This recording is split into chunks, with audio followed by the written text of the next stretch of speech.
Welcome to the University of Michigan's Entrepreneurship Hour. My name is Brian Hayden. I graduated from here in 2001 from the BBA program. And I started a education technology company in 2006, which is my job. But I also teach 417 here, which is the discussion section that goes along with this class. Anybody here from 417 right now? Yeah. So 417, the way I think of it, is here in this class we talk about amazing entrepreneurs and successful people, and we look at all the great things they've done, and we get inspired. And then in 417, we sort of pull that back and we break it down into things that we can apply to our own careers and our own lives. And I like it, it's a good class. And I think we still have a couple seats open if anybody wants to take that class. So today, we're gonna hear from Tom Frank. He's our guest. I'm gonna read Tom's bio, and then we're gonna have a little conversation. And at the end, we're gonna have questions. So we're gonna leave maybe 15, 20 minutes for questions. So if there are things you wanna know from Tom, jot them down along the way so that when we ask for questions, you'll be ready. Tom Frank is an entrepreneurial executive with more than 25 years of leadership, building top-tier companies in the advertising, entertainment, and technology sectors. Tom began his career with Procter Gamble and went on to senior roles at Clark Production and RealNetworks. From his experience, Tom is considered one of a handful of true digital media experts due to his global accomplishments in content production, licensing, and marketing across all distribution platforms in both traditional and IP-based broadcast channels. He has successfully developed and produced television programming for all of the major television networks, as well as launching the first web-based content subscription service. In recent years, Tom's career focus has been building revenue-generating business models for emerging SaaS platforms and new technologies. He also advises a number of Silicon Valley startups on all aspects of IP development and commercialization, licensing, business strategy, and team building.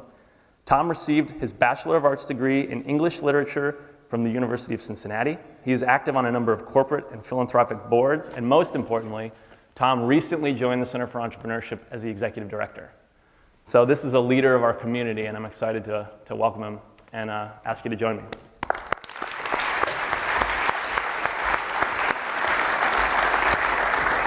Hi. So Tom, I just want to start by saying that we're being invaded. Mm-hmm. I just want to start by saying thanks for moving to Michigan.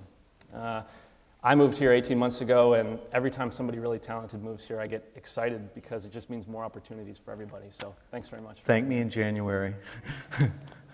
So I'm a very chronological thinker. It'd be great if you could tell us where you're from, how you grew up, and maybe share some early experiences that helped shape you professionally. I was born and raised in Cincinnati, Ohio, and I attended the University of Cincinnati, so I didn't venture too far from home. My early experiences, though, as they relate to business, I got my first job when I was 12 years old, and I have not stopped working since. I was listening to you read my bio. It kind of sounds like I can't keep a job. But my early experiences were oriented around hard work, and my very first boss when I was 12 was an entrepreneur who had a small produce store, and I only got a job because I wanted to go to an expensive sleepaway camp, and my parents said, well, then go earn the money. And what I learned from that boss about entrepreneurship in terms of all of the principles that we teach here in a broader basis, but essentially things like, what's your market differentiation? He was competing with large grocery stores that had a broader selection and a lower price point. So he decided to focus on two aspects, quality of service, and his customer service was unparalleled, and basically having the highest quality product as well.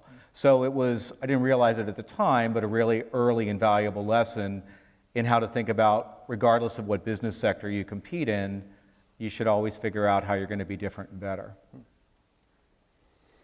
So you said you went to college, University of Cincinnati. That's correct.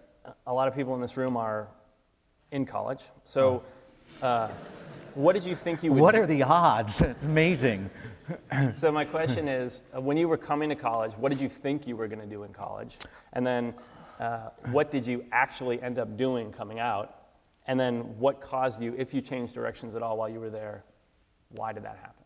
Anyone who knew me at that time of my life would say that I actually majored in fraternity, not English literature. So I did not go into college with a clearly defined plan for my future.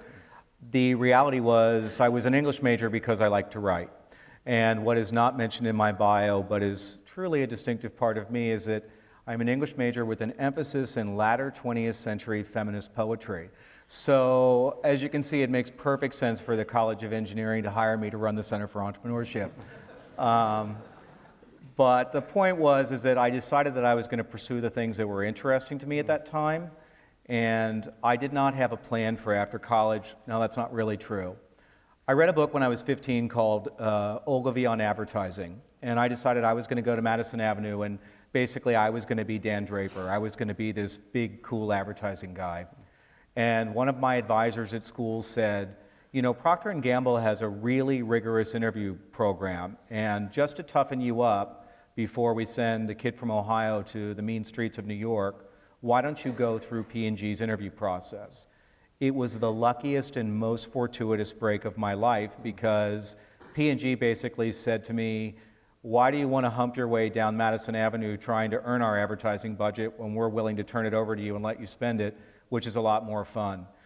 The business training that I got at P&G was absolutely invaluable to me. It was a real-life MBA, and P&G has continued to support my career throughout my career, even though I left there over 25 years ago. Does that answer your question? How did you know that you wanted to be an English major? From not knowing anything to how did you pick that? Well, I got a D in calculus at 2 different universities, so that told me that math was probably out of the question. Process of elimination. So here's an early career question. So you went to work for Procter & Gamble, and it's my understanding that you were able to do some very entrepreneurial things, even though that is a very big company. And so one of the questions that we ask in our class all the time is, should we start a business now, or should we go to work and then start a business later? So, and you can go all these different ways. So can you describe exactly how you were able to do something entrepreneurial within a big company? And Sure. As much detail as you can go. Absolutely.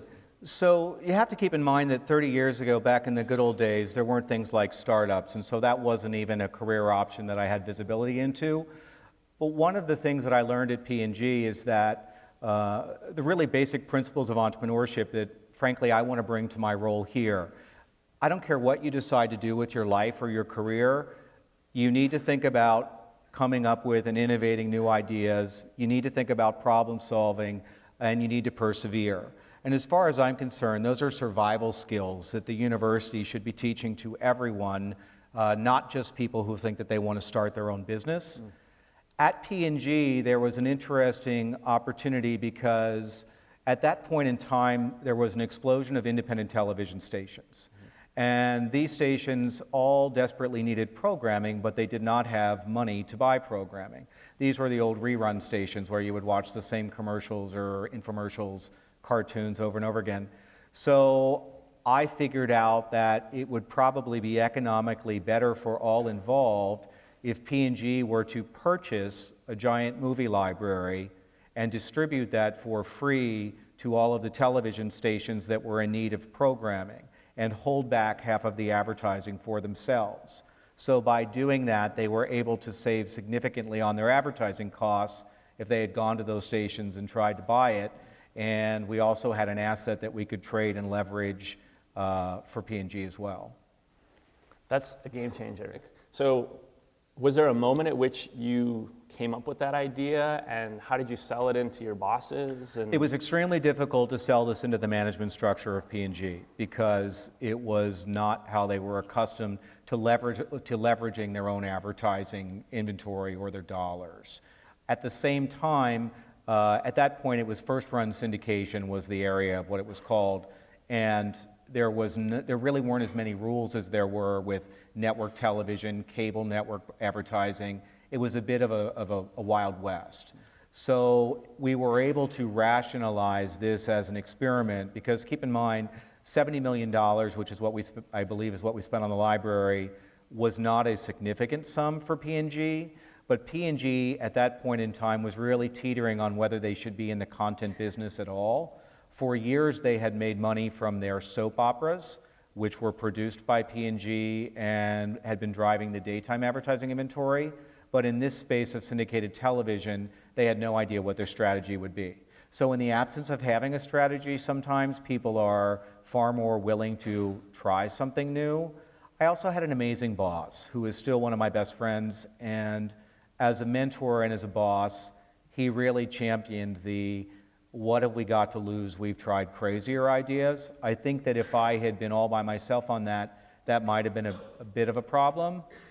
And then the last thing I did is that there were a few executives that were sort of in love with Hollywood. So I exploited the Hollywood fantasy, and I got them out to LA a couple of times and some umbrella drinks, and greased the skids to get them to go along with the idea. And that really, that could just as well be an explanation for how you started a business. I mean, everything you just described is really the same thing as having a startup. It just happened to happen within a big company. Except at P&G, I didn't have to worry about making payroll every Friday. There's a big difference there. Note that that's an appealing way to go. Okay, so at some point, you make a jump and you're a part of several digital media startups. Correct. So how did you know when it was the right time to make that jump? I didn't, and I'd be lying to all of you if I told you that I did. I got really lucky. I migrated from advertising directly into content, and as you mentioned in my bio, I produced television for a number of years. I worked for a guy named Dick Clark, who probably a lot of people in this room don't remember, or if they do, they remember him from Rockin' New Year's Eve. But he was a real entertainment icon. And the reason I went to work for Dick is because he was one of the truly only independent production companies in Hollywood that was also profitable. He was, in fact, the thriftiest and cheapest man that I ever met in my entire life. One side note, I'll never forget when I moved back out to Hollywood and I was going to his house for the first time, and I'm sitting in front of these huge gates in Malibu, and I'm like, I'm just never going to be able to pull this off. This is just too bizarre. And I got into his house, and I'm sitting at the bar, and it looks kind of like a museum because, you know, scribbles from Paul McCartney, you know, photos of Michael Jackson. And I'm eating this ramekin of nuts, and I am just nervously blowing through this ramekin of nuts. And I get to the bottom, and I see the American Airlines logo. And I'm like, he stole this ramekin. And so at that point in time, I kind of relaxed. But the point is, he was super, super, super fiscally responsible. And so he taught me a lot about how to manage within budgets, which at the time I didn't realize was going to be an important skill set when I got into the startup space, but it turned out to be one of the most critical skills that he taught me. My plan for myself at that point was that I was going to start my own production company. There was a legal change in the rules about program ownership, which completely flipped the licensing model for how people created and sold television, that made it a lot less attractive to basically produce and sell shows, unless you were owned in part by Universal or 20th Century Fox. And one day I got a call from a recruiter, and they said, there's this little company up in Seattle, and they have this thing called streaming video. Well, I was like slick Hollywood guy, and I'm like, Seattle, streaming video. But the first time I saw it, it's like all the hair stood up on the back of my neck, and I said, this is going to change everything. This is going to just blow up the existing distribution model for how content gets distributed. It's a new Wild West. So I went to the tech space from the entertainment space with no idea of what I was doing. I showed up in Seattle. I didn't know what PowerPoint was, collective gasp from everybody who worked at RealNetworks. I showed up wearing suede pants my first day of work, which apparently also set off a huge buzz of email around the company. I was really a fish out of water. But at the same time, it was such an enormous time of opportunity that we scaled the company from about 200 heads to over 2,000 people in a 3.5-year period.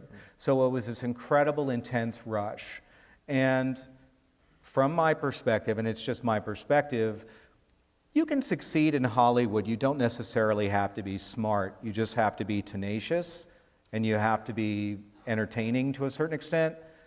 When I got to the startup space, I had never been around so many incredibly intelligent, incredibly passionate people that were all packed into one space in my entire life. And it's sort of like a drug. Once you get addicted to that and you realize that that type of environment exists, it's hard to walk away from. So what surprised you most about starting a business or going through that process with a startup where you grew so fast? How much you make up as you go along is really the honest answer. I mean, you know, it's very interesting because most of my expertise was in a space that I got to watch migrate and evolve, which was the entertainment business. But we literally were making up rules for all kinds of things. And when we launched the first streaming video service, which well predated things like YouTube, Hulu, et cetera, I basically followed the basic cable model. So I used all the money that I had to buy some Major League Baseball sports rights because I knew that that had value. And then I padded the rest of my subscription offering with all kinds of junk content that we paid editors to basically scour the web for 24/7. We had no idea if we were going to be able to sell that business proposition. And I threw this huge event at Radio City Music Hall. Jon Stewart hosted, Dick Clark co-hosted, all this fanfare. Annie Lennox sang, and it literally, I felt like I was Barnum and Bailey because I had absolutely no idea if any of this was going to fly. But I'm running through the audience with sparklers going, you know, isn't this the greatest thing in the world? So anybody who tells you that they really know how it's all going to play out probably is not telling you the truth in my experience. I think you just always need to be listening and paying attention to what's going on around you. And you also need to be listening to everybody in your organization from the bottom to the top, because if you can surface mistakes at the bottom of the pyramid, they're a lot smaller than if people bury them and they continue to go through the hierarchy until they get to the corner office. Can you talk about a time when you failed and what you learned from that? We talk about failure a lot and how we need to embrace it. So tell me about when you failed. Yeah, my failure actually launched an entire phase of my career. I had been running a pretty successful consulting company after RealNetworks, but I missed the excitement of being in a startup. And I was called and asked if I would consider taking over a company that was the first set-top box company, so predating Roku. If you're catching a theme here, I tend to get in on things that are probably too early for market, but are good ideas. And everybody who I knew and trusted this company say you need to stay away from this because you're too late. And at that point I had the hubris and arrogance of, I've never failed at anything, they don't know me. And I went into this company and it was like jumping onto the Titanic. I mean, people were literally bailing out of the windows and fire escapes to get out of there, and it was chaos. And I surfaced all kinds of crazy behavior. For example, after the board had terminated the founder CEO, but before I had come on board, the CFO had decided to conveniently give himself a raise and give his adult son an apartment, which was buried in the spreadsheets. And a few weeks after I arrived, when I called him into my office about it, he looked at me and rather than apologizing, just said, "Who knew you read these things?" And so, you know, it's like, well, that's kind of what my job is. But what that experience taught me was, you know, there's all these buzzwords around here, and I know a lot of you who are in the classes that learn about the Steve Blank Canvas and customer discovery, which is great, and people talk about failing fast, which is also fine, but the reality is you fail at whatever pace you're failing, and you have to try and pull something from it as you do it. What I learned from that failure is, if I can't save this, what can I possibly save out of this? And what I determined was that there were assets there that I might be able to liquidate and at least give the investors some type of return on their investment. As I was leaving what was a miserable experience and changed really my empathy and my relationship to what it's like to run a startup, because it was the first one that I had been in that was bad, I was pulled aside by one of the board members, and he said, "I just did this huge deal with Dell and HP for these burn drives. And there's a little company down in LA that's a content company, and if that company dies, my drive deal is going to blow up, and it's worth a lot of money. Would you consider flying down to LA and doing what you just did here?" And I was able to sell that company. So once again, now I'm in a failure, but I'm trying to do something that's slightly better than auctioning it off for parts. And that time I was able to get a different return out of the investment. And so that launched a whole phase of my career while I was doing turnarounds. I will say another important thing that I learned from failure is that even in failure and incredibly stressful situations like that, you can learn a lot about the quality of the team you've built or the character of the individuals who you've hired, and you should file that information away because it will make you smarter about how you hire the next time. You should also still look for how you're going to build relationships.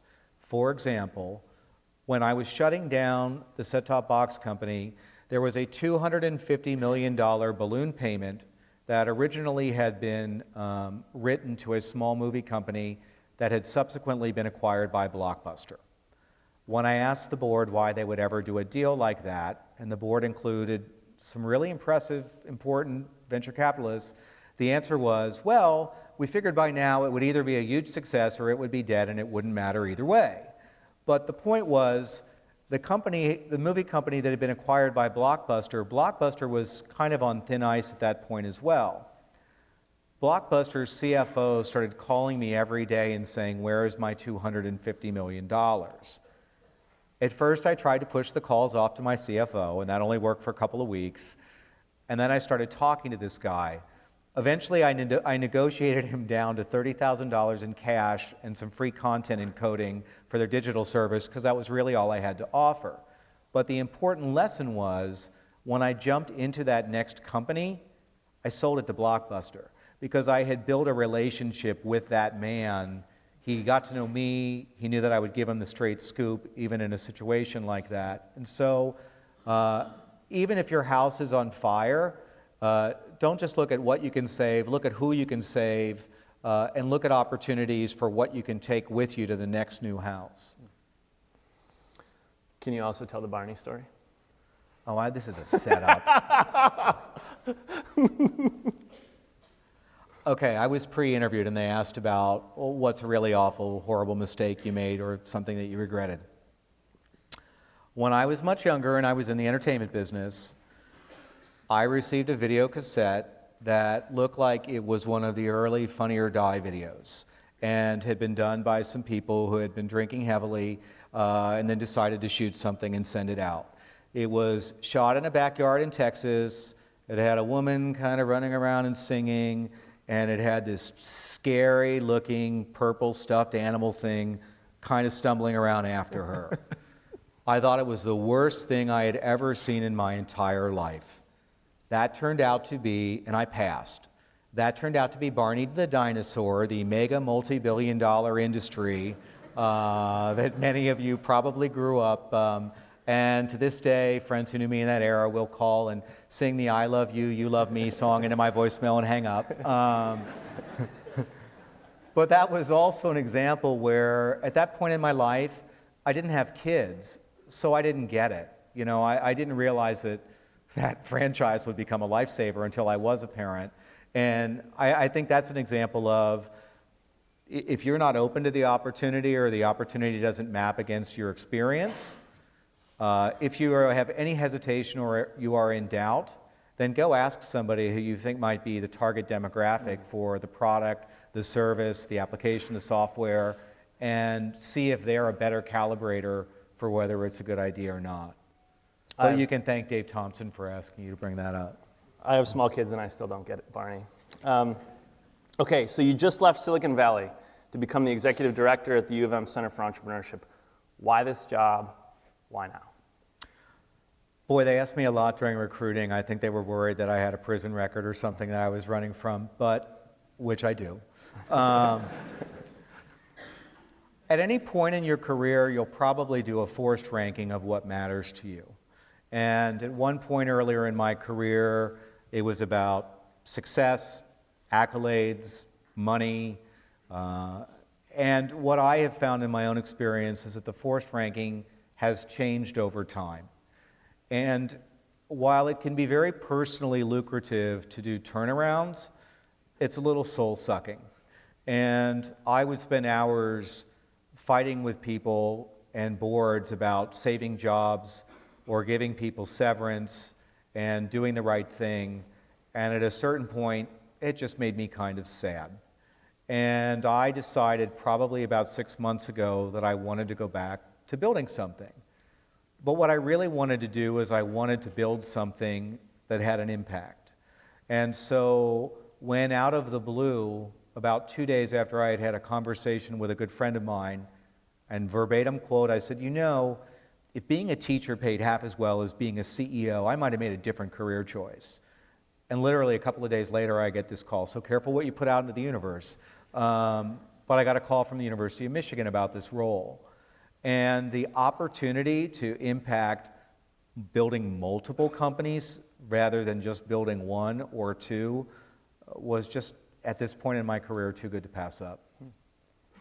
So don't let me down. Lots of new companies here, please. So this is the last line of questioning, and then we're going to open up for student questions. I and everybody in this room are heavily invested in your succeeding in your new role. Thank you. So Thank you. I have 3 questions that I think can help us help you. One, who's on the team that you've been brought in to lead? How do you define that team? Then what are we going to accomplish together as a group? And how will we know if we're succeeding? Wow, 3 big heavy-duty questions. First of all, one of the things that was most attractive to me during the recruiting process were the students that I met with. And I'm not trying to flatter anybody, and anybody within the CFE, and there are many of our team members here in the audience, know that I do not give gratuitous compliments. But the truth of the matter is that the students were some of the most powerful interviewers that I met with, and in some cases asked the toughest questions. In fact, there is one student who I won't embarrass, but from Empowered, when I had a meeting after I got here, I said, wow, you actually smile sometimes, because during the interview, she was really treating it as this life and death experience. And when I got to the final presentation stage for this role, I presented findings from the students that didn't necessarily correspond with the CFE, or at least some of the administration's perception of how the CFE was servicing the students here on campus. And none of them were particularly controversial. I think the students would have all said, yeah, duh. But the point was, there's a big opportunity here to do more for the students. So I consider them team member primary number 1. The other thing is that the team at the CFE, not only are they incredibly smart, but they're earnest. And I will tell you, coming from the West Coast, maybe I'm a little cynical, but I miss earnest. And earnest is a value and an attribute here that you cannot overvalue, because the people in the CFE, I watch them bust their tail every day to do right things right. And any of you that are thinking about starting companies or joining startups, if you can find a group that operates with that philosophy, throw yourself at them. The other members of the team are all of the affiliated programs here at the university. Now I'll say something that will probably get me in trouble, but even though I've only been here a little while, I jokingly refer to the University of Michigan as Game of Thrones, because there are various colleges, various programs, and various people that are all trying to grab part of the entrepreneurial pie. Entrepreneurialism is a very hot topic at universities all over the world right now, and everybody wants in on the action. So I'm trying to build a larger team here that works more effectively with one another, so there is less duplication of effort and there are easier paths for you. Now, what was part 2 of the question? Yeah. So what are we going to accomplish together, and then how are we going to know that we're accomplishing it? The first thing that we're going to accomplish is that we're going to get more practical experience into the curriculum here.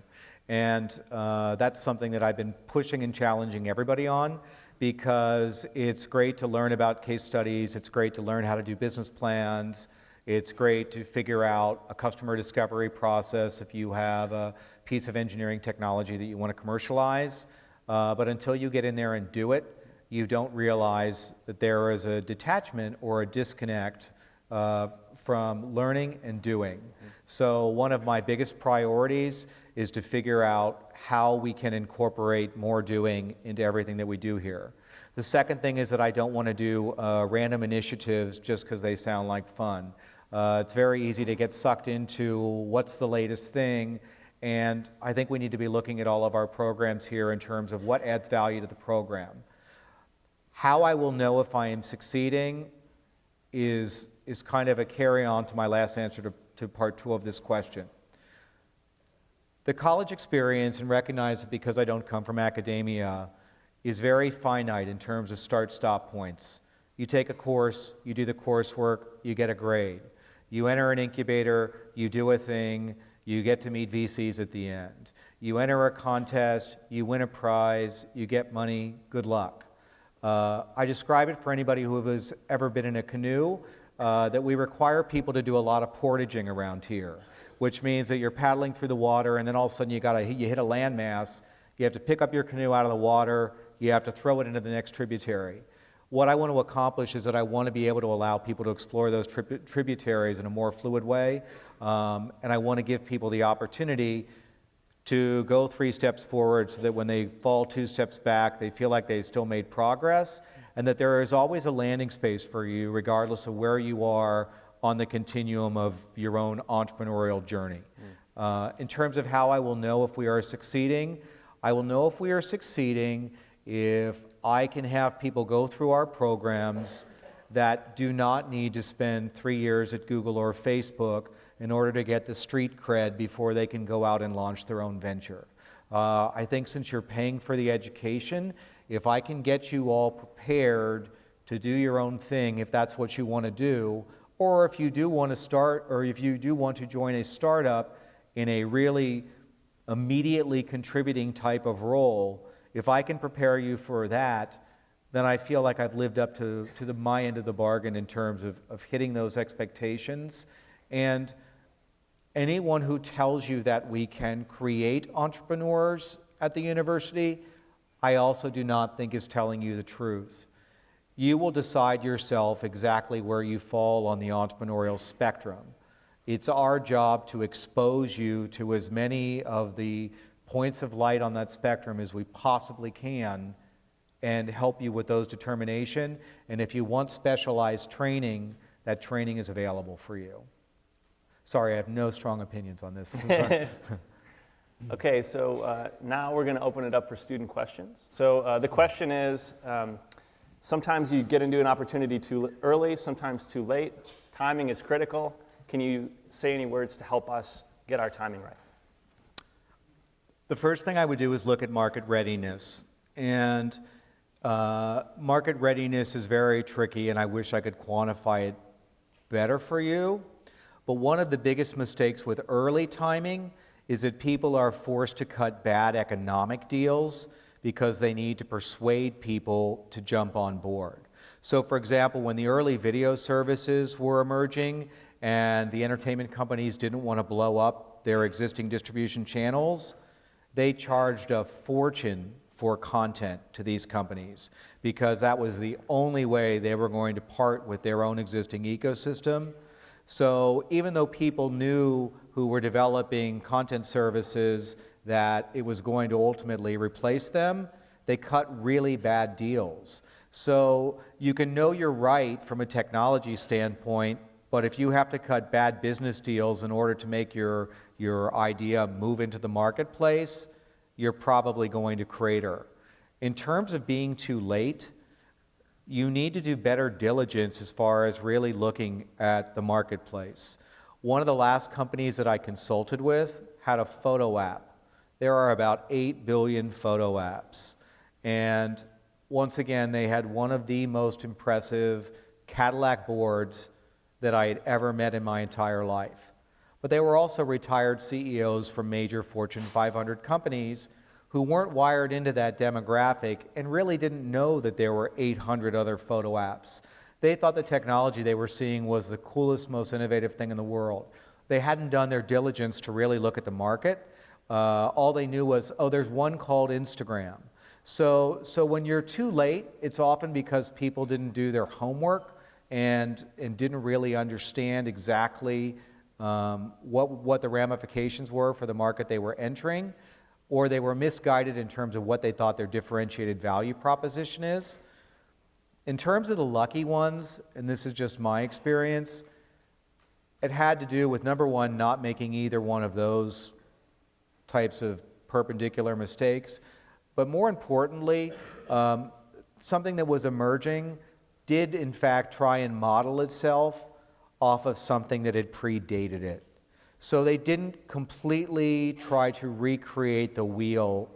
They followed best principles wherever they were applicable to whatever segment they were entering. The question is, what was the most interesting experience you had firing someone? You didn't want to go first on that one? You want me to go first? You go first. My business started in 2007, and we hired a bunch of people, and one of the people I hired was my dad. And my dad was our CFO. You win. And we thought we were smarter than we really were, and so we tried to grow too fast, and we ended up almost tanking our company, and we had to lay almost everyone off. And one of the people that I laid off was my dad. I love you, Dad. He was the CFO, so he was the one who told me we needed to lay him off. And we still love each other and have a great relationship. For me, first of all, I would say that the biggest mistake that I ever made as a CEO was not firing fast enough. And I know you hear that from a lot of the entrepreneurs that come through this class, but it's true. And nobody likes to fire people, and I tend to really like to give people the benefit of the doubt. So early on, I would go out of my way to rationalize not firing people. I mean, I did more death row pardons than anybody you've ever met in your life. And ultimately, I realized in some cases that that was crushing a company. There was one company where I knew almost intuitively from day one that the CTO was just blowing smoke at me and was not getting it done. And I kept trying to redirect him. I reached out to the VP of engineering.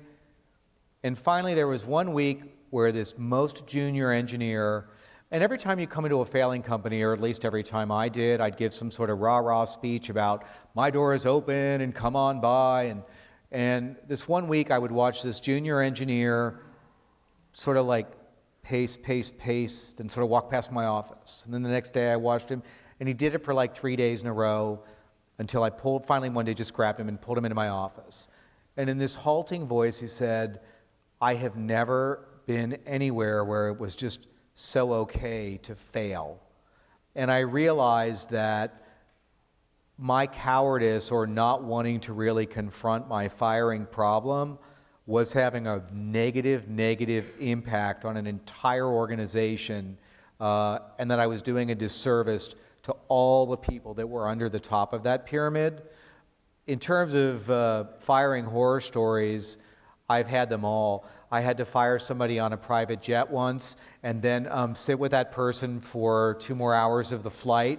And the exchange got so heated, and one of the people on the jet was actually, it was a test run to see if they were going to buy the jet. And all I remember is that as people were screaming at that point obscenities back and forth to one another, the jet salesman was in the back of the plane and he was reading Tom Brokaw's book. And I know this because as voices got louder and louder, he kept pulling the book closer and closer and closer to his face until that's all I could see. But firing is something that you have to get used to. You should do it in the fastest, most compassionate way possible. You should always do it the way you would want to be fired. You should try and have a documented performance record if it's a performance-based firing. If it's a money-based firing, you should also have a good explanation for people, and you should do the most you possibly can for people on their way out the door, in spite of what the venture capitalists on your board tell you to do, which is to hoard the resources, because if they were good enough talent to hire in the first place, you may want them again. They will remember, and wherever they were landing, they're going to tell people how they were treated. So try and always keep that in mind. That was one of the motivators I had for starting a business, is I was laid off in my first job out of college, and I didn't like the way it was handled. So I always wanted to be able to treat people the way I thought they deserved to be treated. The question is, we've talked a lot about failure. What's something you've done very much right? Scaling RealNetworks has to be the thing I'm most proud of, not just because the company took off and exploded, but more importantly because the team I built there is just amazing, and they all went on to do incredible things, and they are the people who build my network today and have been where I've sourced talent. And it sounds like kind of a Miss America answer, but the truth is the teams and the people that I have been able to surface, even in dying organizations, and elevate them and put them on new tracks, that's what I think is really cool. The other thing is that I'm pretty good at identifying emerging markets. So being able to spot the next thing, at least in my sector, is a skill that I've tried to hone over the years, and once again has been, in terms of paying me, something that it's a skill that I have that I'm proud of. And one more thing is that I learned to be multilingual, and this is a lesson that I would recommend for everyone. When you go into a company, and if you go in particularly as an executive, your natural instinct is to gravitate towards the areas of that company where you feel most comfortable. And for me, that would have early on been marketing, advertising, all of those types of areas. You know, the one even quasi-engineering course that I took in college was a course where you had to punch card, program your own name, and I had to drag a friend over to help me do that. So clearly not my skill set. But when I got into environments that were totally oriented around engineers, I figured out really quickly that if I didn't gravitate towards the thing that I was least comfortable with and learn how to speak their language, I would never be effective. Because when they told me the product wasn't going to ship on time, I wouldn't know if they were telling me the truth. When they talked about what they were doing, I wouldn't understand it. And I also wouldn't be able to give them product management direction in terms of what was important and what was just a really cool thing that engineers would like to do because they thought it would be cool for a consumer-facing product. So learning to speak other people's languages outside your own core area is something that's been a huge advantage and asset to me in my career, and something that I think I do really well and that I'm also proud of. So the question is, would you recommend that college students go to work for a company and then start a business, or start a business coming right out of college? And what is your biggest asset in either scenario? It really depends on the individual. I will tell you honestly that if the environment that we live in today existed when I was graduating from college, I probably would have done that instead. The pattern of my own career is that I've always enjoyed rolling the dice, taking a risk, and dropping myself into situations that aren't necessarily in my sweet spot and trying to broaden that out. So for me personally, if I were in your shoes today, I would probably gravitate towards a startup environment or starting my own thing, because that's where the action is. But there are lots of people that come out of college with different skill sets and are differently equipped in terms of their preparedness to do that. I wasn't particularly mature when I left college, and so the experience of going to Procter Gamble was an experience in discipline that was the right thing at the right time for me. And so it's dangerous to give a generalization about which would be better. As I said earlier, though, I feel like it's our responsibility at the CFE to do what we can to at least give you the choice so that you feel like you are credibly prepared for either option, and then you just have to decide what option feels right to you. You'd help me thank Tom Frank for being with us today.